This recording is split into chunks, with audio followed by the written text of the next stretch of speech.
Ever feel like some people just cruise through life, Mm. reaching all their goals while others, well, they just can't seem to even get started. Hmm. Well, today we're going deep, really deep into the concept of self-discipline with this book. Okay. Self-discipline.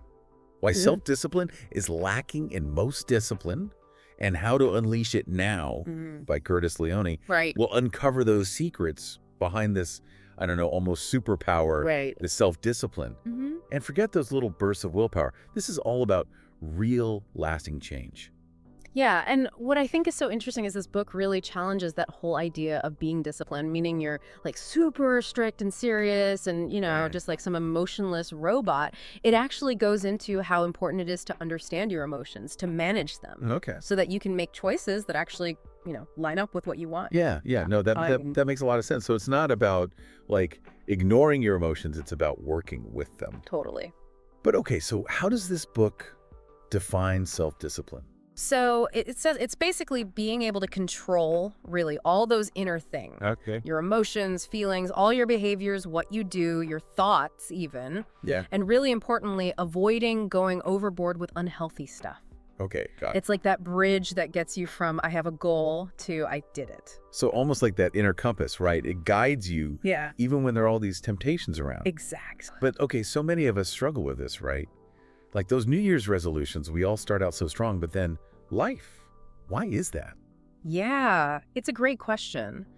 And the book digs into that. Basically, self-discipline, you're not born with it. Oh. It's a skill you got to learn, and there are a bunch of things that can block you from developing it. Interesting. Think about it.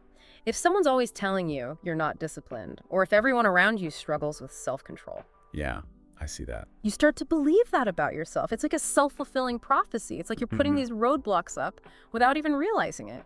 Yeah, like you hear that voice in your head, you're not good at this, before you even begin. Exactly. So how do we break out of those patterns? Is it just willpower? Well, willpower helps, of course.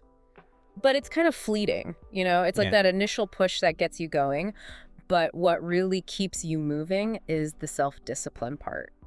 Okay, so what's a good way to think about this? Imagine this. Willpower is the spark, Yeah. right? But self-discipline, that's the fuel that keeps the fire going. I like that. Makes total sense. So we're talking about keeping that momentum going, but how? Where do you even start? The book suggests start practical, make a solid action plan, Oh, okay. a real roadmap, not just for what you want, but how you'll get there. So not just some vague goal, like I know I want to be more productive. Right. You have to break it down. Exactly. It's about those SMART goals. Specific, measurable, achievable, relevant, and time-bound. Got it. Oh, and the book has this great tip. What's coming? Write your goals down, but you've already achieved them. Whoa. I like that. Ah. So instead of, I want to write a book, I'd write, I am a published author. Wow, that feels different. It is, right. But I'll be honest, even with a goal, I struggle with staying motivated. What about those temptations? Okay, that's where the book's ideas about overcoming temptations are super helpful. Okay. It's all about having those strategies in place for when you're feeling weak. Yeah, I need those. One that really stuck with me is detaching from the source of temptation. Okay. So, for example, you're on social media all the time and it's killing your productivity. Book says try a digital detox, delete those apps for a bit, or use one of those website blockers. Oh yeah, I've heard of those. It's about creating boundaries. So you're basically setting yourself up to win Totally. by taking away the distractions. Yeah, exactly. And it's not about depriving yourself. It's about making choices that are actually good for you, Right. It's asking yourself, is this helping me or is this taking me further away from my goals? I'm already getting so much from this. But what about when we slip up? We're human. Right. Of course. And that's where self-compassion is so important. Okay. The book really emphasizes that. Treat yourself with kindness, not criticism when you mess up. Don't beat yourself up. Right. Instead, ask, what can I learn from this? How can I change my approach next time? Okay. See those slip-ups as chances to grow, not as failures. Yeah, I like that. It's about learning, not judging yourself. Totally. So being your own cheerleader, not your own worst critic. Exactly. But even with good intentions, sometimes it's our own thoughts holding us back. Absolutely.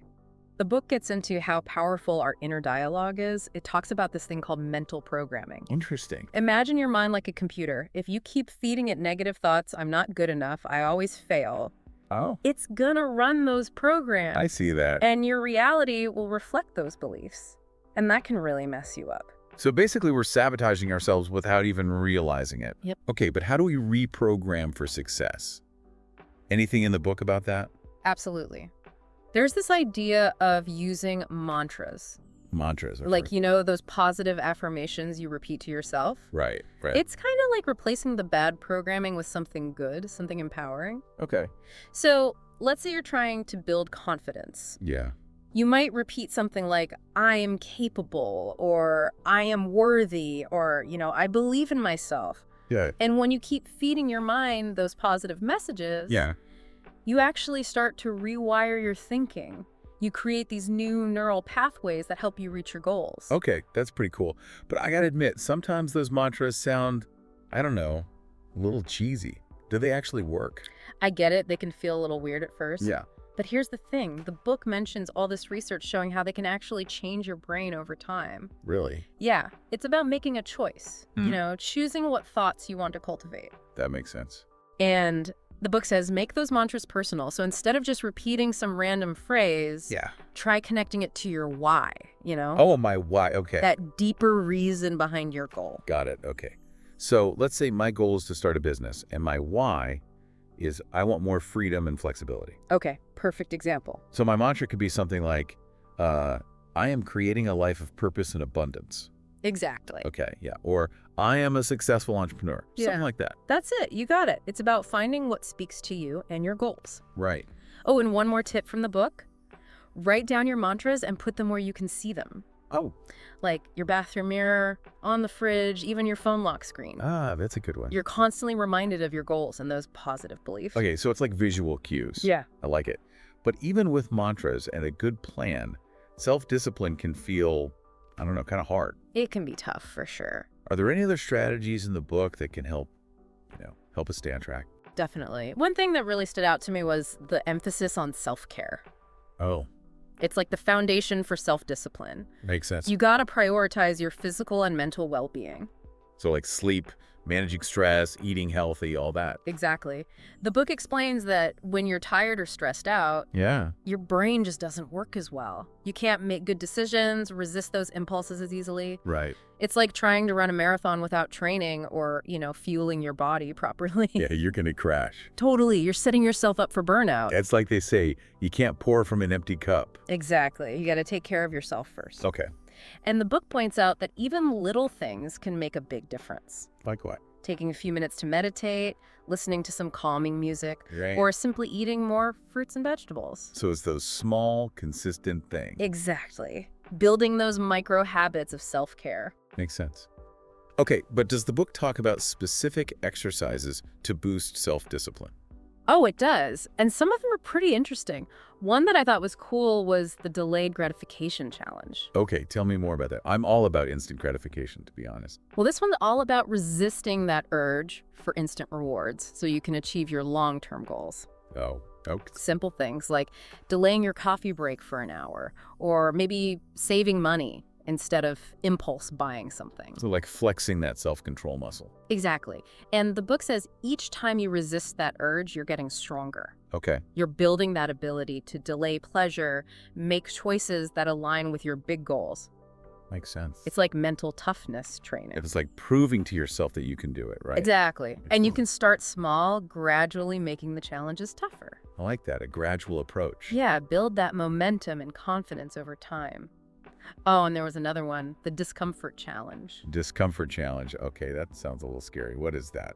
So this one's about pushing yourself out of your comfort zone on purpose. Oh, okay. Doing things that feel a little challenging or uncomfortable. Like what kind of things? It could be trying a new workout, talking to a stranger, Right. giving a presentation at work, anything that stretches you.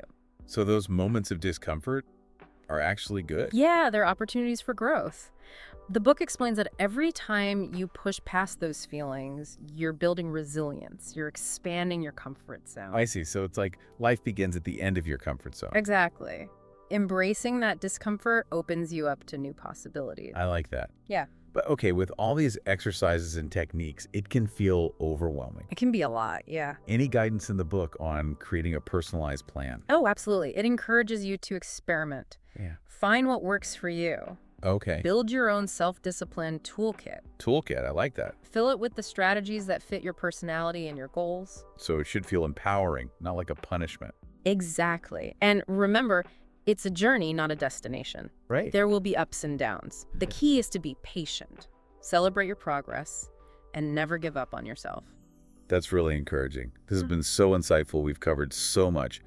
Mindset, action planning, self-care, even overcoming setbacks and staying motivated. Yeah, it's been great. But before we wrap up this part, what's your biggest takeaway? What really resonated with you?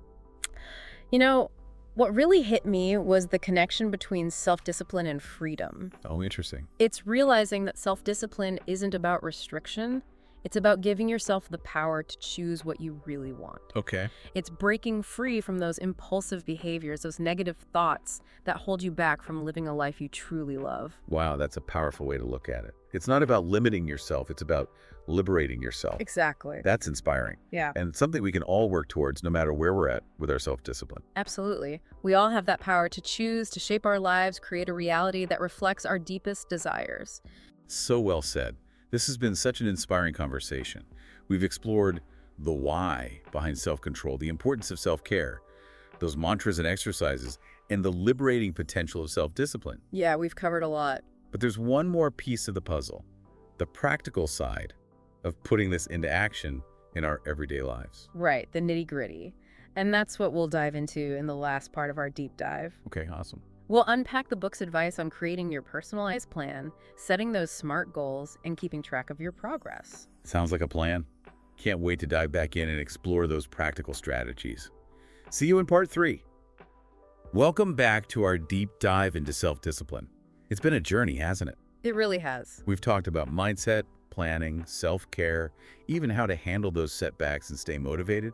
But now, let's get down to brass tacks. Yeah, let's do it. How do we actually use all of this in our everyday lives, to reach those goals we've been dreaming of? Ah, that's the million-dollar question, right? And luckily, the book gives us a really solid framework for putting these ideas into action. Okay, good. It all starts with understanding your why, that deeper purpose behind your goals. Right, that driving force. We've touched on it before, but it's so crucial it's worth repeating. Yeah, I agree.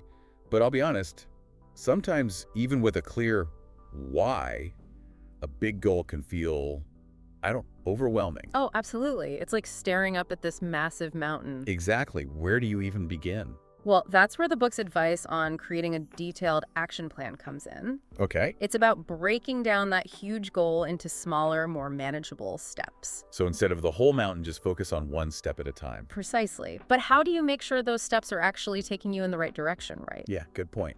That's where those SMART goals come in. Specific, measurable, achievable, relevant, time-bound. Right. We talked about those earlier. And the book has this cool trick for making those SMART goals really work for you. Okay, what is it? Think about your goal like it's a project with a start date and an end date. Oh, I like that. So instead of just saying, I want to learn a new language, it's more like, by December 31st, I'll be able to hold a basic conversation in Spanish. That's it. You got it. Yeah. It suddenly feels much more real, achievable. It does. And I remember the book also talked about writing those goals down, tracking your progress. Yes.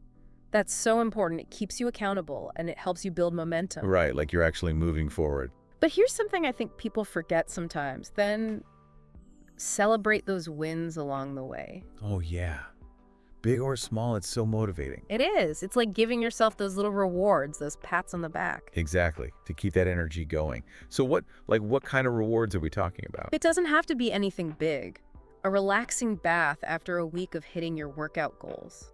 Or maybe buying yourself a new book after finishing a tough project. It's about linking good feelings with those accomplishments. That makes a lot of sense. So self-discipline isn't about punishment, it's about feeling good. Exactly, and the book really stresses that. But let's be real, we all hit roadblocks. Oh, yeah. Things happen. How do we handle those setbacks? Yeah, good question. Well, one of the most valuable things I learned from this book is to see those setbacks Not as failures, but as chances to learn and grow. Okay, I like that. Instead of getting down on yourself, ask, what can I take away from this? How can I do better next time?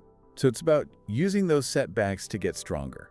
Like that saying, fall 7 times, stand up 8. That's it. And the book also talks about self-compassion, Right, being kind to ourselves. especially when you're feeling disappointed or frustrated. Yeah, Treat yourself with the same kindness you would offer a friend going through something similar. that's a good point. We're often way harder on ourselves than we would ever be on a friend. It's true. But, I think one of the biggest hurdles with self-discipline is staying motivated over the long haul. Oh yeah, for sure. How do you keep going when it's a marathon, not a sprint? That's where the book's idea of finding joy in the process is so helpful. Okay, enjoying the journey, not just the destination. Exactly. If you're writing a novel, it's about savoring those moments when the words are just flowing.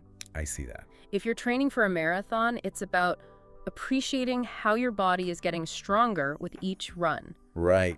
Finding those little things that make it feel good. Exactly. You turn those daily disciplines into something you enjoy, not just tasks on a to-do list. That's a great way to look at it. Yeah. But what happens when you just lose that motivation? Life gets in the way, you get distracted. What then? Well, the book has a suggestion for that too. Okay, tell me. Go back to your why. That makes sense. Take some time to reconnect with that deeper purpose that's driving you. Remember why you started this whole thing in the first place? It's like reminding yourself of the bigger picture. Exactly. And the book also talks about the importance of having a good support system. Oh yeah, surrounding yourself with the right people. People who inspire you, who cheer you on. Like those accountability partners, mentors, friends who get it. Exactly. They can help you stay motivated and get through those tough times. This has been an incredible deep dive into self-discipline. We've talked about mindset, planning, self-care, even overcoming setbacks and staying motivated. So much good stuff. It really has been fascinating. But before we wrap up, I want to leave our listeners with one final question to ponder. If you could master self-discipline in just one area of your life, what would it be? And what kind of impact do you think it would have? That's a powerful question. I encourage everyone to really think about that. What possibilities would open up? What positive changes could you create? Absolutely. And remember, this whole self-discipline thing, it's a journey. It's about those small choices we make every single day that add up over time. So embrace the challenge, celebrate those wins, and never stop trying to be the best version of yourself. Thanks for joining us on this deep dive, everyone.